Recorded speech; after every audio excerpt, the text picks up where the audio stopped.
আপনারা যারা বিশ্ব পরিস্থিতি নিয়ে খোঁজ খবর রাখেন, তারা সবাই জানেন যে ভেনেজুয়েলাতে কি হচ্ছে। সেখানে ডোনাল্ড ট্রাম্প তার অপছন্দের মানুষ ভেনেজুয়েলার প্রেসিডেন্টকে ধরে নিয়ে আসলেন। আর তার পছন্দের মানুষ নোবেল বিজয়ী মাসাদো অথবা পুরো আমেরিকান কোনো একটি পক্ষকে সেখানে ক্ষমতায় বসানোর জন্য তিনি প্রাণান্ত চেষ্টা করে যাচ্ছেন।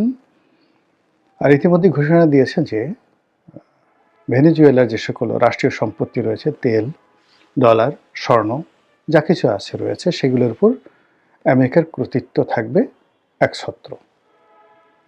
অন্যদিকে ভেনেজুয়েলার পরিণতি বরণ করতে হবে কিউবাকে, তিনি নির্দিষ্ট সময় বেঁধে দিয়েছেন। তারপর অন্যান্য যে সকল রাষ্ট্র রয়েছে, পানামা সহ অন্য যে সকল রাষ্ট্র রয়েছে, সকলকে তিনি হুমকির উপর রেখেছেন। ইউরোপের ঘুম হারাম করে দিয়েছেন। ন্যাটো ভেঙে পড়ার উপক্রম হয়েছে এবং তিনি গ্রিনল্যান্ড ছলে বলে কৌশলে দখল করার চেষ্টা করে যাচ্ছেন। এরপরে ল্যাটিন আমেরিকা থেকে এসে ইউরোপ থেকে আপনি যদি এখন উত্তর আফ্রিকা, মধ্যপ্রাচ্য এই এলাকাতে ঢুকেন, সেখানেও তিনি বিশ্বকে অশান্ত করে ফেলেছেন। সৌদি আরবের সঙ্গে সংযুক্ত আরব আমিরাতের নতুন করে সংঘাত শুরু হয়েছে। সিরিয়াতে নতুন করে সংঘাত শুরু হয়েছে। সিরিয়াতে এই মুহূর্তে যে সরকার কাজ করছে, আমেরিকান ব্যাক সরকার, সেই সরকারের বিরুদ্ধে বাশার আল আসাদ, তার যে অনুগত 40,000 সৈন্য, তারা নতুন করে যুদ্ধ শুরু করেছে এবং পেছনে তুরস্ক, ইরান এবং রাশিয়া আগের মতো মদদ দিচ্ছে। অন্যদিকে ইরানে প্রচণ্ড বিক্ষোভ হচ্ছে। শত শত শহরে, বন্দরে, নগরে নজিরবিহীন বিক্ষোভ ছড়িয়ে পড়ছে। বিক্ষোভকারীরা অস্ত্র হাতে তুলে নিয়েছেন। অন্যদিকে সরকারের যারা সমর্থক, লক্ষ লক্ষ নাগরিক, তারাও রাস্তায় নেমে এসেছে আমেরিকার সেই বিরুদ্ধে এবং আয়াতুল্লাহ আলী খামেনির বিরুদ্ধে, পক্ষে। অন্যদিকে মিস্টার ডোনাল্ড ট্রাম্প সরাসরি হুমকি দিয়েছেন যে তিনি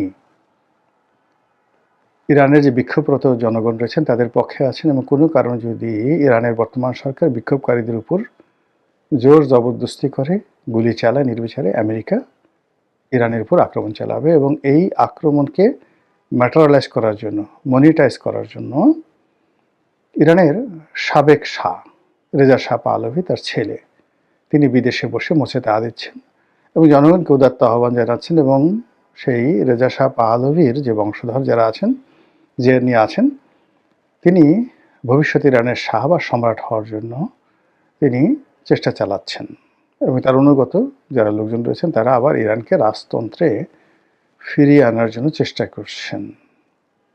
এবার আপনি ভারতবর্ষের দিকে আসেন। বাংলাদেশে এই মুহূর্তে আমেরিকার আধিপত্য কোন পর্যায়ে এটা নতুন করে বলার দরকার নেই। ভারতে তারা রীতিমতো আক্রমণ করতে চাচ্ছে, অর্থনৈতিক এবং প্রয়োজন হলে তারা সামরিক আক্রমণ করবে এবং তারা ভারতকে খণ্ড বিখণ্ড করার জন্য পাকিস্তানের সহযোগিতা নিয়ে, বাংলাদেশের সহযোগিতা নিয়ে তারা সর্বোচ্চ চেষ্টা করবে।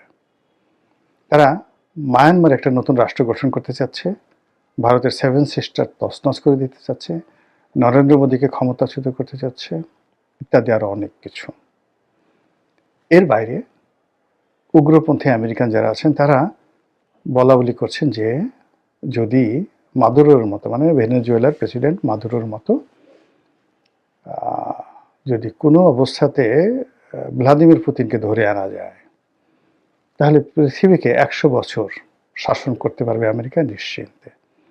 তো এই যে খবর, এই খবরের মধ্যে যদি কেউ বলে যে আমেরিকাতে গৃহযুদ্ধ শুরু হয়ে যাবে, তাহলে তো বাইরে যারা থাকেন, যারা ভিতরের অভ্যন্তরীণ বিষয়াদি জানেন না, তারা নিঃসন্দেহে বলবেন যে এটা একটা ফাজলামো কথা, একটা পাগলের প্রলাপ। যেখানে আমেরিকা সারা পৃথিবী শাসন করছে, মানুষ পঙ্গপালের মতো আমেরিকা যাওয়ার চেষ্টা করছে এবং আমেরিকার যে এই মুহূর্তের প্রেসিডেন্ট সারা পৃথিবীর জন্য আতঙ্ক হিসেবে দেখা দিয়েছে, তো সেখানে আমেরিকায় কেন গৃহযুদ্ধ লাগবে? এটা হলো বক্তব্য। যারা আমেরিকাতে আছেন তারা খুব ভালো করে জানেন আর যারা বাইরে আছেন তারা হয়তো তুলনামূলকভাবে কম জানেন। আমি আমার নিজের অভিজ্ঞতা থেকে যেটি বলি যে রাষ্ট্র হিসেবে প্রতিষ্ঠিত হওয়ার পর আমেরিকাতে যে বিপত্তি হয়েছে, তারা তাদের প্রেসিডেন্ট রাজনীতিবিদদেরকে যেভাবে আততায়ীর হাতে ছেড়ে দিয়েছে, যেভাবে অমীমাংসিত থেকেছে, এখন পর্যন্ত আমেরিকা বের করতে পারেনি কেন, কি কারণে জন এফ কেনেডিকে মারা হলো।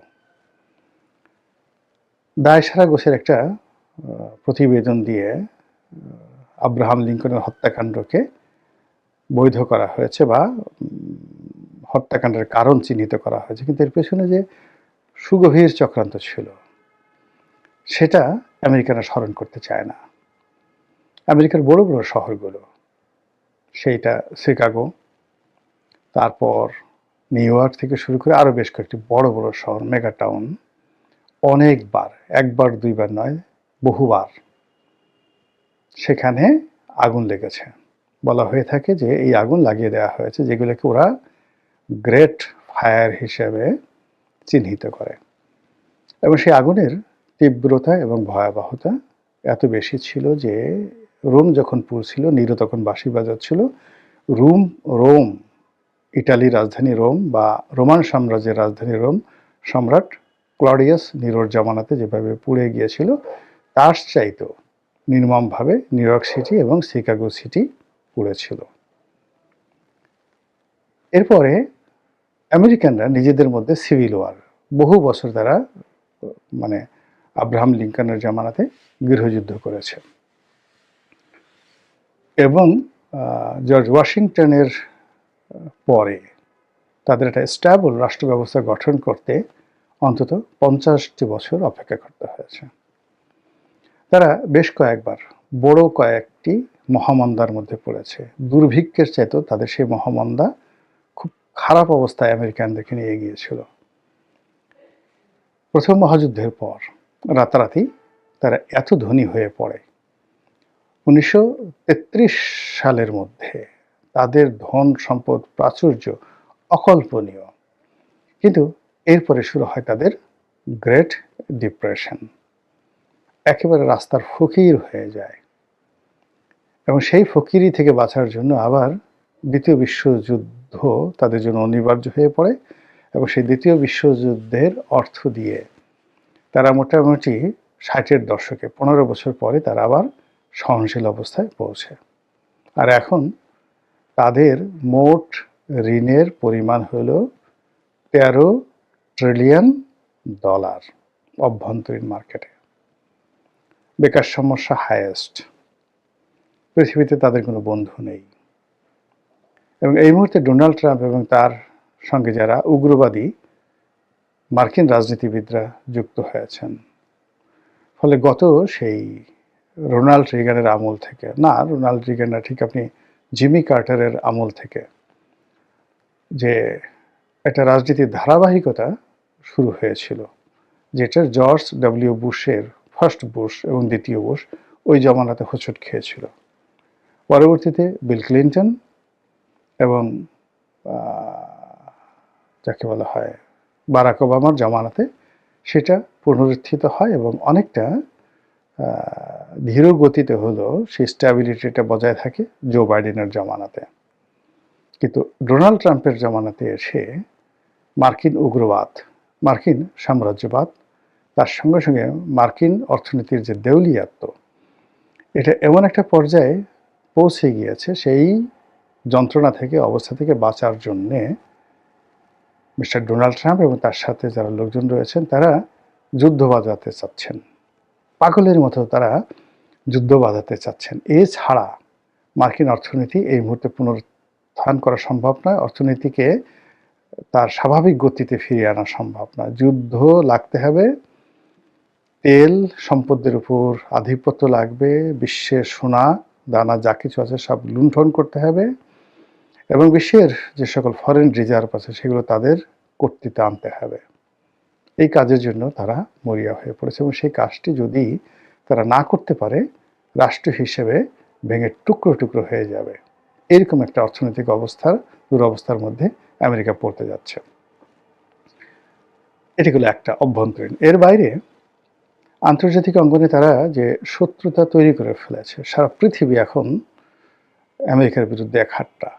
তাদের পক্ষে কথা বলার মতো কোনো দেশ নাই, কোনো বন্ধু নাই, কেউ নাই, নট এ সিঙ্গেল কান্ট্রি।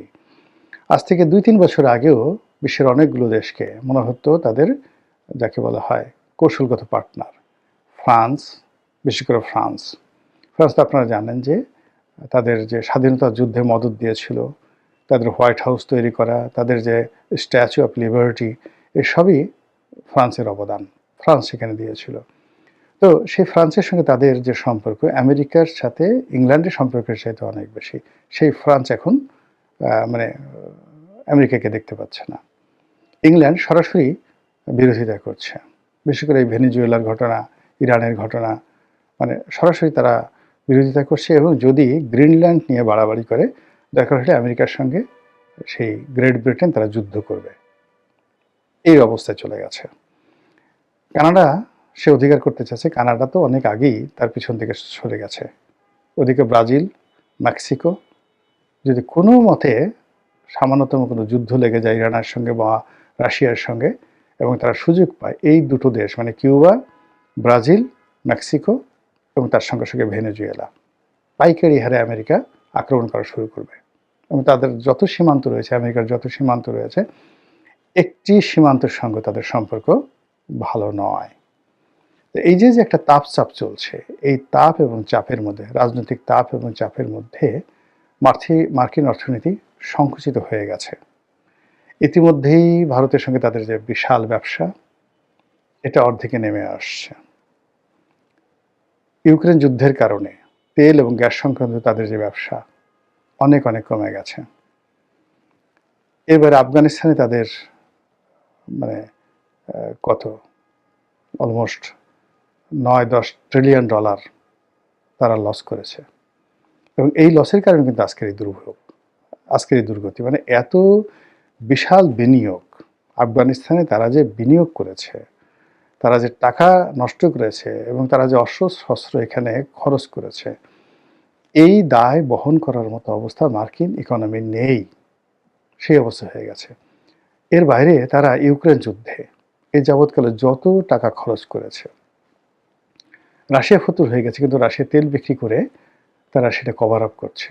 এবং রাশিয়া যেহেতু সব কিছু নিয়ন্ত্রিত, কিন্তু আমেরিকা তো নিয়ন্ত্রিত না, তাকে সব কিছুর জন্য জবাবদিহি করতে হচ্ছে। তো সেক্ষেত্রে ইউক্রেন যুদ্ধের ফলে তাদের যে অর্থনৈতিক ক্ষয়ক্ষতি হয়েছে, এমনকি সর্বশেষ ইসরায়েলকে সমর্থন দিতে গিয়ে হিজবুল্লার সাথে তাদের সম্পর্ক, হামাসের সাথে তাদের সম্পর্ক, ইরানের সাথে তাদের সম্পর্ক, এই সম্পর্কের যে অবনতির ফলে তাদের ব্যবসা বাণিজ্য যে হুমকির মুখে পড়েছে, এর ফলে মানে এখন তাকে যুদ্ধ ছাড়া, মানে রীতিমতো ডাকাতি করা ছাড়া কোনো অবস্থাতেই তার রাজকোষ সামাল দেওয়া সম্ভব নয়। কোনো অবস্থাতেই তাদের স্টাফদের, রাজকীয় যারা কর্মচারী রয়েছে তাদের বেতন, সৈন্যদের বেতন দিয়ে তারপর তাদের যে নৌবাহিনীর বড় বড় ফ্লিটগুলো, সেগুলো চালিয়ে রাখা তাদের পক্ষে সম্ভব নয়। আর এই যে দোদুল্যমানতা, এই দোদুল্যমানতার কারণে যে অস্থিরতা, সেই অস্থিরতা যদি একবার ইরানে যে ঘটনাটা ঘটছে, এর অর্ধেক যদি আমেরিকাতে ঘটে, ডোনাল্ড ট্রাম্প 1 ঘন্টাও টিকতে পারবে না।